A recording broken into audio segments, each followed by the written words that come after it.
lives, help them find new sources of motivation, inspiration, and wellness. Talk about what that looks like. Yeah, I mean, in this sense, I would rather call myself a guide who has a therapist's license. Gotcha.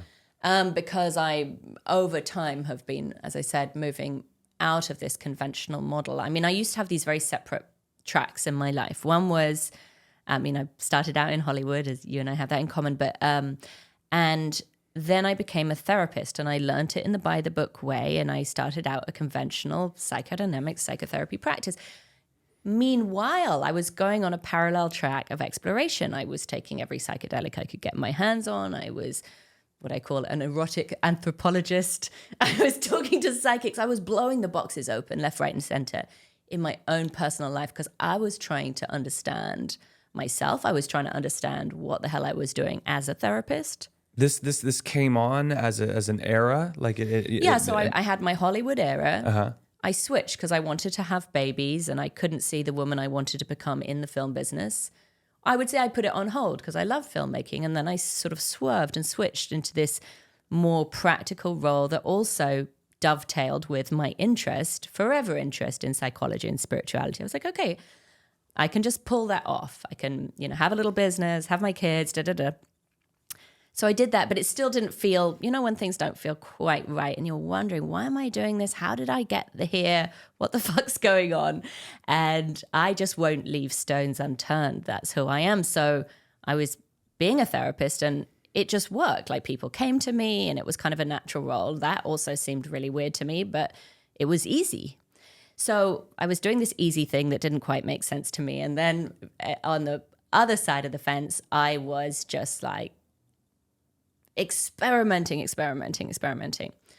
And throughout the course of these experiments, I started waking up in different ways. For example, after my first ayahuasca journey, which was a long time ago, I went back into the office and I sat with a client, and I had this small office and the chair and the sofa were in the same place in relation to each other. I mean, there was no moving furniture around in that space. There was only one place where this chair could be and one place where the sofa could be.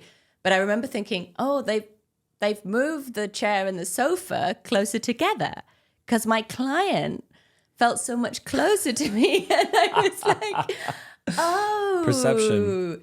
Oh, yeah. I mean, it opened my heart. And so instead of my client feeling like, in a way, the way I was trained, which was a bit more like my client is a specimen that I'm going to examine and analyze and bring my clever thoughts to, I felt like, oh, here's this precious human who could be my brother, who could be my dad, who could be my son, who could be my best friend.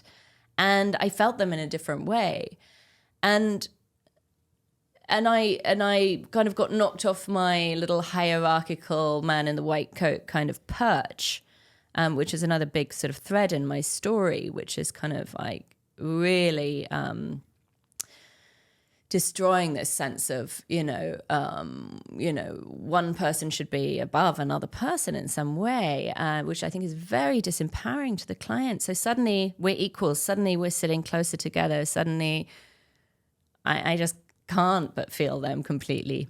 And so that was a turning point for me. It wasn't like I suddenly started giving my clients ayahuasca, and I've never done that because I don't feel qualified, and that's a very, very strong medicine. But more and more I was seeing the benefits of this kind of healing technology used in the right way in combination with, discussion, integration, other resources. So I started to talk to my clients about psychedelics, and I started to see people for psychedelic integration.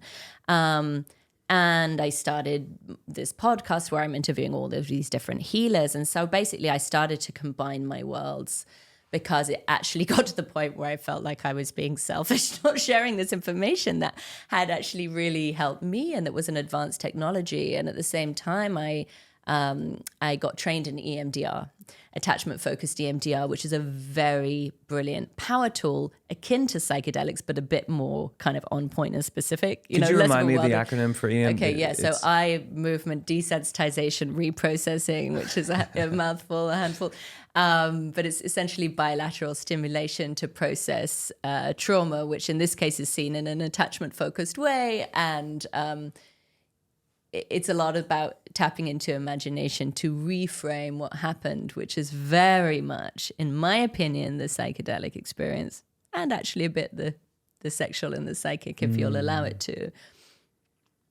Got it. So you alluded to the ayahuasca experience, and you alluded to going out and trying essentially every compound that you ever had an interest in before to explore and to see how.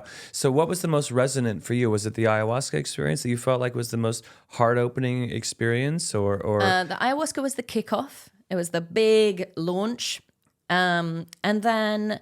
And you had to your mind. You had to have been thinking, okay, I'm gonna go for this thing which is super out of the ordinary. And you did your own research, and I mean, I think it's safe to say that you said it was some time ago. Now there's probably more information on that accessible, more much. YouTube videos, more podcasts, more articles, being more clinical research. It's a completely different landscape now. But I was in Brazil, and I was with shamans, and I was hearing about ayahuasca, and it was a very formative experience because I showed up there like in a good old kind of LA mess, like bad marriage, taking sleeping pills, feeling miserable, feeling like, I remember meeting these shamans, and I'd just done Botox, and like they felt so natural to me and harmonious, and I felt like so fucked up and fake, and it was a very unpleasant experience. Actually, it was like very much a shadow experience. And what were you doing in Brazil? I was visiting a friend who has built a beautiful place out there, kind of in the middle of nowhere. So also I was getting some kind of jungle medicine going on at the time, which was basically saying like, you need to heal your heart. You are unhappy, big headline, and I couldn't avoid it. And being around these shamans who were just like leading this super beautiful life, it was like such a strong contrast with how I was and how I was feeling. And I was thinking, how did I get so lost?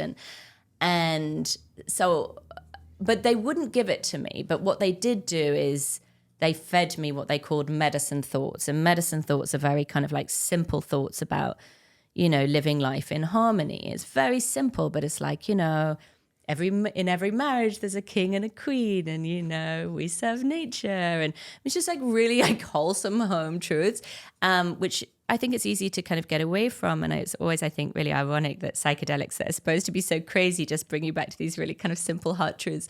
Anyway, so I was inspired and disturbed, and I came back to LA, and I started asking around, does anyone know about this thing, ayahuasca? I mean, this was before the cat was out of the bag, and nobody had, and maybe one person had, and anyway I gave up. But about 3 months after my asking around, it suddenly popped up twice for me, and then I did it in 2 different contexts, and then I did it again, and so there was research, and there was a calling, and there was a bit of understanding. I was a therapist by that point anyway, so I was also interested in that level. Were you able to have your experience and then come right back into your practice? I mean I wouldn't necessarily recommend it, but yeah, I did that. But I wouldn't necessarily. I mean, I didn't go like the day after, but it was probably like 3 days after or something like that. And that's when that experience happened that I told you about.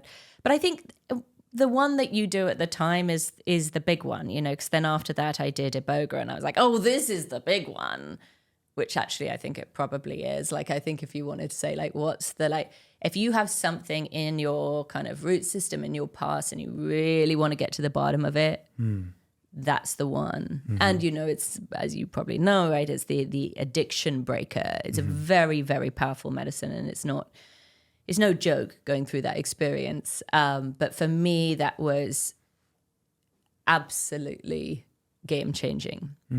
Brilliant experience. And then I would say the 5-MeO, those are the 3 heavy hitters, which is the blast off 10-minute toad medicine where you kind of die and go into outer space. Yeah. Can you synthesize for the audience what changed through these Oh experiences? gosh, Jesus I know, Christ. I know that's no small charge, Yeah, but yeah. I think that's kind of core to a lot of the discussion is, Yeah. what are we really talking about Yeah, changing? yeah, exactly. Yeah, I think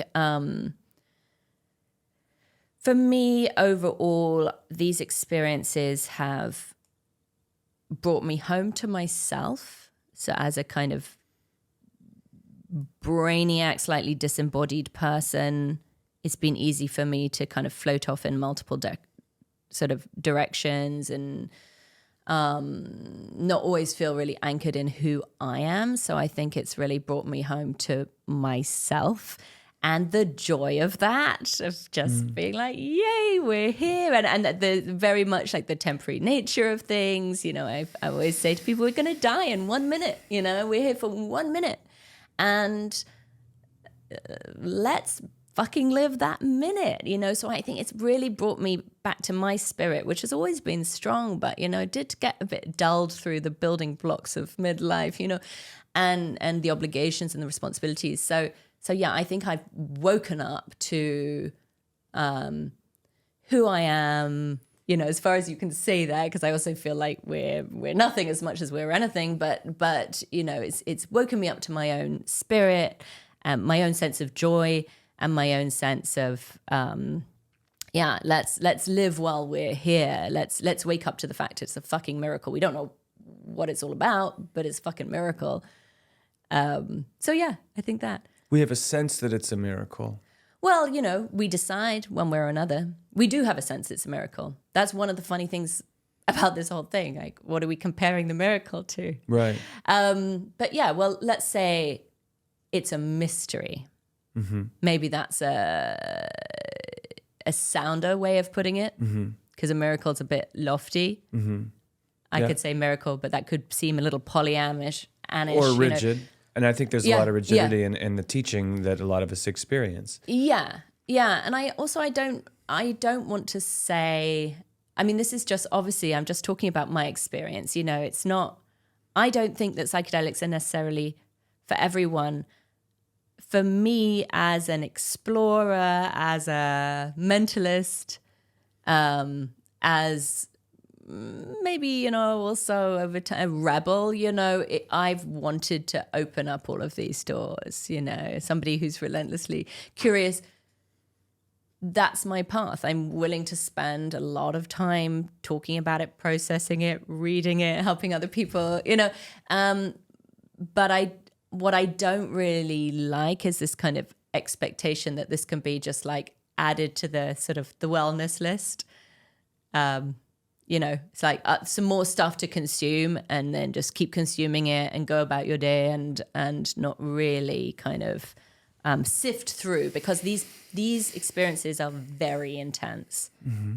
Not always, but the ones that we're talking about, ayahuasca, boga, 5-MeO, DMT, I mean, these are really, they can be real rocket ship experiences. So we want to be here. We don't just want to be out in the, I don't know, Never land, not being able to relate to normal people on the ground. Well, isn't that one of the most sublime things, coming back from these experiences and then having the refreshing awareness of the things that we take for granted and the things that we get to experience? Yeah, 100%. It's all about that. I think I'd be remiss if I didn't speak to you in this time we have together a little bit about your experience in film, and like you alluded to early on, and it's on your website. The first thing that you worked with Leonardo DiCaprio and film production capacities. So talk to me about your why you're drawn to film and what it's like to work with people on that level who are exuding a lot of involvement in things, a lot of public facing charisma, a lot of energy on that level. Like it's a pretty unique world, isn't it? Yeah, it's a world I was always drawn to. My grandfather, who I never met, his name is Tay Garnett. He was a very big Hollywood film director.